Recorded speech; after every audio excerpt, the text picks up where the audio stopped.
नमस्कार दोस्तों, stock market studies में फिर से एक बार आपको बहुत बहुत स्वागत है।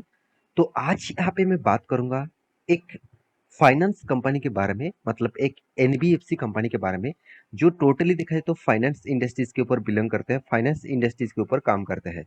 तो मैं आज यहाँ पे डिस्कस करने वाला हूँ फाइनेंस के ऊपर।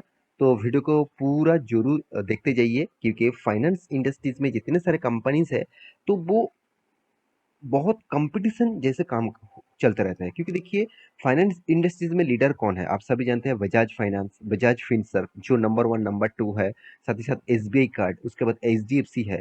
तो इस तरीके से बहुत सारे कंपनीज है, तो उसके साथ टक्कर ले रहा है और एक कंपनी जो है महिंद्रा एंड महिंद्रा ग्रुप का ही कंपनी है, जिसका नाम है महिंद्रा महिंद्रा फाइनेंस। तो मैं आज बात करूंगा महिंद्रा महिंद्रा फाइनेंस के बारे में, क्योंकि बहुत सारे दोस्तों ने कमेंट किया, सर कंपनी क्या अभी एक ही रेंज में बहुत दिनों तक काम किया, क्या कंपनी फिर से नया हाई कर सकते हैं, नया मोमेंटम कर सकते हैं, और वो भी कब करेगा, और किस बेसिस से कंपनी के टेक्निकल चार्ट पैटर्न चल रहा है, उसके ऊपर एक डिटेल्स वीडियो बना के दीजिए। तो चलो, कंपनी के दो चीज मैं यहाँ पे दिखाऊंगा। कंपनी एक न्यूज भी अनाउंसमेंट किया है, उसके साथ कंपनी का टेक्निकली क्या चार्ट पैटर्न चल रहा है, उसके बेसिस से कौन सा लेवल के बाद स्टॉक में बाई करना चाहिए, कौन सा लेवल के बाद कंपनी के ऊपर आपको थोड़ा सा होल्ड करना चाहिए, तो वो भी मैं आपको दिखाने वाला हूँ। तो वीडियो को शुरू करने से पहले मैं दो रिक्वेस्ट करूंगा। अभी तक चैनल को सब्सक्राइब नहीं किया तो प्लीज, आपके प्यार की जरूर बहुत सारा जरूरत है। तो प्लीज चैनल को सपोर्ट करिए, सब्सक्राइब करिए, और हाँ, टेलीग्राम को भी ज्वाइन कर सकते हैं। वहाँ पे जाकर आप इंट्राडे काम भी कर सकते हैं टेलीग्राम का ग्रुप ज्वाइन करने के बाद। तो चलो देख लेते हैं आज के स्टॉक के बारे में। तो सबसे पहली बात, कंपनी कौन सा है, कंपनी का नाम कौन सा है, तो मैं बता दूं, महिंद्रा एंड महिंद्रा, जो मैं पहले ही बता चुका हूँ। पिछले दिनों में एक दिन में करीबन करीबन 11% से भी ज्यादा तेजी देखने को मिला था। तो अचानक ऐसे 11% तक तेजी के पीछे कोई ना कोई तो लॉजिक होगा, कोई ना कोई तो कारण होगा। तो चलो वो कारण यहाँ पे मैं डिस्कस कर लेता हूँ। सबसे पहली बात, कंपनी का न्यूज के ऊपर मैं चला जाता हूँ। तो आप देख सकते हैं द इकोनॉमिक टाइम्स के ऊपर मैं आ चुका हूँ। यहाँ पे न्यूज टोटली पब्लिश किया गया है, और इस न्यूज के आपके साथ डिस्कस करूंगा। यहाँ पे देख सकते हैं क्या बताया जा रहा है, Mahindra financial reported 110% Y of Y growth in September. मतलब कंपनी का जो फाइनेंशियल जो रिपोर्ट है, वो आज तक की दिए हुए जितने सारे रिपोर्ट्स है, या ईयर ऑफ ईयर बेसिस से वो सबसे ज्यादा हुआ इस बार। करीबन 110% तक इस सितंबर में ग्रोथ हुआ। एक बहुत बड़ी बात है। जब कोई भी इस तरीके से न्यूज आता है तो मार्केट अगर पॉजिटिव रिएक्ट करता है, तो सोच लेना। देखिए, अब बहुत सारे लोगों के मन में ये भी आ जाता है कि चलो सर, स्टॉक में तो इस तरीके से 11% का तेजी आया, तो क्या एक तेजी रिटेल पब्लिक ने लेके आया? बिल्कुल भी नहीं। इस तरीके से रिटेल पब्लिक के पास इतना पैसा नहीं है कि वो 11% तक इस एक कोई भी स्टॉक को भगा के लेके जाए। इसके लिए बड़े इंस्टीट्यूशन, बड़े एच एन आई इन्वेस्टर, वो इस तरीके से ट्रेड करते हैं, क्योंकि वो लाखों करोड़ों में क्वांटिटी खरीदारी करते हैं, तो इसीलिए स्टॉक में तेजी होता है। और देखिए, वो रिसर्च करने के बाद ही इस तरीके से डिसीजन लेता है। ऐसे नहीं कि कंपनी ने बहुत शानदार प्रॉफिट या इनकम का ग्रोथ दिखा दिया तो उसके ऊपर निवेश कर देंगे, ऐसे बिल्कुल भी नहीं। कुछ ना कुछ तो पॉजिटिविटी होगा और होने वाला है, जो अभी से स्टॉक के ऊपर जंप देखने को मिला। तो क्वार्टर टू का रिजल्ट भी आने वाला है, तो रिजल्ट में ही पता चलेगा कि कंपनी का ग्रोथ किस बेसिस से हुआ है। अभी फिलहाल के लिए जो रिपोर्ट पब्लिश किया है, 110% का ईयर ऑफ ईयर फाइनेंस का ग्रोथ हुआ। चलो मैं उसका डिटेल्स भी दिखा देता हूँ। महिंद्रा फाइनेंस यहाँ पे देखिए, कंटिन्यूड इट्स मोमेंटम विथ, यहाँ पे देखिए डिस्ट्रीब्यूशन, सॉरी डिस्टर्बमेंट जो है, वो देखा जाए तो ऑफ अप्रोक्सीमेटली 4080 करोड़। यहाँ पे देखिए delivering A 110 year of year growth. तो एक बहुत बड़ा ग्रोथ देखने को मिला, और टोटली जो ग्रोथ ऑफ पोटेंशियल है वो बहुत शानदार यहाँ पे देखने को मिला। और ईयर ऑफ अब ईयर बेसिस यहाँ पे ग्रोथ देखने को मिला, 82% का ग्रोथ है।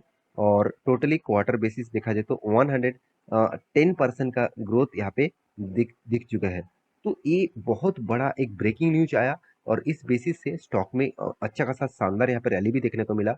अगर मैं प्रीवियस चार्ट पैटर्न आपको दिखा दूं, 5 दिन में देखिए, सिर्फ एक दिन में ही किस तरीके से जंप देखने को मिला। पहले तो कंपनी का परफॉर्मेंस एक साइड बेसिस था, और एक दिन में ही कंपनी तेजी दिखाया, और करीबन 10.5% तक रिटर्न दे दिया। देखिए, 5 दिन में 10% तक रिटर्न मिलना, मतलब सोचिए कितने बड़ा रिटर्न है। बहुत सारे लोगों के मन में आ जाता है कि सर 10% में क्या होगा। देखिए, 10% कमाने के लिए, आप मानता हूँ आप ट्रेडर है, तो आप एक दिन में ही 10% से भी ज़्यादा शायद कमा लेते हैं। तो ऐसे भी बहुत सारे ट्रेडर्स हैं, वो अच्छा खासा कमा लेते हैं। फिर भी मैं कहूँगा 10% 5 दिन में, वो भी इक्विटीज़ में, तो निवेश करने के बाद तो एक्चुअली एज ए होल्डिंग तो आपको अच्छा खासा ही रिटर्न मिला है। तो एक 1 मंथ में करीबन 6% तक लॉसेस दिया कंपनी ने, और 6 मंथ में करीबन 17% तक प्रॉफिट दिया। 1 साल में करीबन 7% का प्रॉफिट दिया, उतना खास नहीं है। 5 साल में करीबन 21% का लॉस दिया। अभी तक तो ठीक था, मैक्सिमम चार्ट पैटर्न हम देखेंगे तो 600% का रिटर्न दिया। क्योंकि कंपनी जब स्टार्ट हुआ था तब से कंपनी अच्छा खासा मोमेंटम देखने को मिला, और कोविड के सिचुएशन में इस कंपनी का हालत टोटली खराब हो चुके थे। चलो मैं आपको डायरेक्ट चार्ट पैटर्न के ऊपर ही लेके जाता हूँ। यहाँ पे चार्ट पैटर्न जो बता रहा है, वो आप देखेंगे कंपनी जब स्टार्ट हुआ था कब, तब कंपनी का प्राइस था 30 रुपीज। ऑब्वियसली एडजस्टमेंट प्राइस है, क्योंकि कंपनी ने, आप देख सकते हैं कंपनी यहाँ पे अनाउंसमेंट जो कर चुके थे स्प्लिट एंड बोनस का, कंपनी स्प्लिट भी दे चुके हैं 1:5 रेशियो का। इसलिए कंपनी का फेस वैल्यू अभी 2 रुपया है, मतलब एक के बदले 5 शेयर कंपनी पहले ही दे चुके हैं। उसी का ही एडजस्टमेंट प्राइस यहाँ पे आपको देखने को मिला है।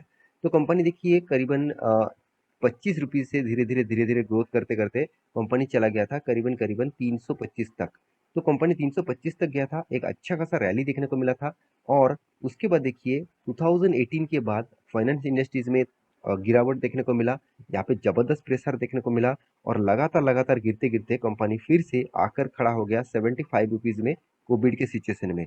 तो कंपनी अभी जो फिलहाल के जो सिनेरियो है, एक ही रेंज में काम कर रहा है। देखिए एक ही रेंज में काम कर रहा है, क्योंकि देखिए यहाँ पे जो ट्रेंड है, यहाँ पे जो ट्रेंड है, इस ट्रेंड को तोड़ तो लिया, मगर अभी एक ही रेंज में काम कर रहा है। जब तक इस रेंज को ब्रेकआउट नहीं करते हैं, और साथ ही साथ इस तरीके से वॉल्यूम के साथ, तब तक इस कंपनी के ऊपर निवेश करना थोड़ा सा, मुझे लगता है थोड़ा सा वीकनेस आपको दिखेगा, थोड़ा सा गिरावट भी होने का चांसेस रहेगा। तो क्योंकि देखिए वॉल्यूम लगातार इंक्रीज होने से आपको ग्रोथ दिखेगा, मगर वॉल्यूम उतना ज़्यादा इंक्रीज नहीं हो रहा है जिस बेसिस से पहले वॉल्यूम इंक्रीज हुआ था। तो अभी लॉन्ग टर्म विजन के लिए क्या उस कंपनी के ऊपर निवेश करना चाहिए कभी, क्या अभी कंपनी का वैल्यूएशन सस्ते में मिला है? तो चलो वो मैं आपको डिस्कस कर लेता हूँ। सबसे पहली बात, कंपनी का जो मार्केट कैप देखिए 24,000 करोड़ है। कंपनी का पी रेशियो बता रहा है, कंपनी का वैल्यूएशन थोड़ा सा ठीक ठाक लेवल में है। और कंपनी का return of equity, return of capital employed एक एवरेज लेवल में है। और कंपनी का डेप्थ करीबन 62 करोड़ के आसपास है। तो आप कहेंगे सर डेप्थ तो इनका कंपनी का मार्केट कैप से भी 3 गुना ज़्यादा है। तो फिर भी फाइनेंस कंपनी है, तो एनबीएफसी बैंकिंग इस तरीके से कंपनी का डेप्थ हमेशा आपको दिखेगा। तो फिर भी मैं जरूर कहूंगा डेप्थ ऑफ इक्विटी 3.68% दिखा रहा है, मतलब इस कंपनी का डेप्थ ठीक ठाक लेवल में है। कंपनी का एनुअली इनकम कितना है, करीबन 1100 करोड़ के। और कंपनी का प्रोमोटर के पास होल्डिंग कितना है, 52% का। और कंपनी का डेप्थ ऑफ इक्विटी के बारे में बात करूँ तो 3.68% का डेप्थ ऑफ इक्विटी है। अगर कंपनी के सेल्स ग्रोथ के बारे में बात करूँ तो एकदम ना के बराबर है, मगर प्रॉफिट ग्रोथ जबरदस्त है। तो आप कहेंगे सर इसका सेल्स कम है, प्रॉफिट क्यों ज्यादा हो रहा है? देखिए पहली बता दूं, कंपनी फाइनेंस इंडस्ट्रीज में बिलोंग करते हैं, कंपनी फाइनेंशियली काम करते हैं। तो इसका इसका प्रोडक्शन जो है, प्रोडक्शन कोई नहीं है। कोई भी अगर मैन्युफैक्चरिंग करता है, मतलब कोई भी कंपनी करते हैं, तो उसका सेल्स ज़्यादा होना पड़ता है। तो कुछ कंपनीज होते हैं, जैसे मान के चले मारुति सुजुकी, जो मान के चले 10 लाख का गाड़ियां बेचते हैं। और अगर वो 10 गाड़ियां बेचे तो उसको टोटल 1 करोड़ का टोटल टर्नओवर होगा। सेम टू सेम अगर हम मार्सिडीज का देखेंगे, तो वो एक ही गाड़ी बेचेंगे और वो भी 1 करोड़ का। तो वो उसका क्वांटिटी कम है, इसका मतलब सेल्स कम है, उसका मतलब प्रॉफिटेबल बिजनेस ज्यादा है। मारुति का सेल्स ज्यादा है, और उसका profitable margin same to same level है। यही एक बिजनेस का मॉडल्स होते हैं। तो अभी कंपनी का प्रॉफिट एंड लॉस के बारे में बात करूं, तो कंपनी ने लगातार प्रॉफिट किया, यही कंपनी के सबसे ज्यादा स्ट्रेंथ है। मैं आपको बहुत बार बोल चुका हूं, कंपनी का मैनेजमेंट किस तरीके से काम कर रहा है वो आपको दिखेगा कंपनी का बैलेंस शीट में, कंपनी का प्रॉफिट एंड लॉस में। वहां से ही आपको कि नजारा मिल जाएगा कि एक्चुअली कंपनी किस बेसिस से ग्रोथ कर रहा है। ऑब्वियसली मैं जरूर कहूंगा कंपनी में बहुत स्ट्रेंथ है। कंपनी अभी छोटा है, इस छोटे कंपनी के ऊपर हमेशा फायदा उठाना चाहिए, क्योंकि देखिए बड़े कंपनी के ऊपर निवेश करने का, देखिए मेरे जो खुद का निवेश करने का जो प्रोसीजर है, मैं जिस बेसिस से निवेश करता हूँ उसके ऊपर आपको वीडियो चाहिए तो मुझे जरूर कमेंट करना। ज़्यादा से ज़्यादा कमेंट आएंगे तो मैं जरूर उसके ऊपर वीडियो बना दूंगा। तो आप उस बेसिस को फॉलो करेंगे तो आपको अच्छा खासा एक पोर्टफोलियो सिक्योर रख पाएंगे, और अच्छा खासा एक पोटेंशियल भी आपको दिखेगा। तो कंपनी का जो प्रॉफिट एंड लॉस है बहुत शानदार दिख रहा है, क्योंकि कंपनी का जो इंटरेस्ट है उसके बेसिस से देखा जाए तो कंपनी का इंटरेस्ट पे करने के बाद, एक्सपेंस पे करने के बाद भी कंपनी का हाथ में करीबन 2,500 का इनकम हो रहा है। ये सबसे अच्छी बात है। कंपनी ने आपको रिटर्न उतना खास अभी तक नहीं दिया, मुझे लगता है फ्यूचर में आपको अच्छा खासा रिटर्न मिलने का चांसेस रहेगा। कैश फ्लो के बारे में बात करें तो कंपनी का बीच-बीच में कंपनी का कैश फ्लो नेगेटिव में था। अभी इस बार कंपनी का पॉजिटिव में कैश फ्लो देखने को मिला। तो कंपनी के इन्वेस्टर के बारे में बात करें तो कंपनी 25% होल्डिंग था प्रोमोटर के पास, सॉरी एफआईएस के पास अभी 17% है।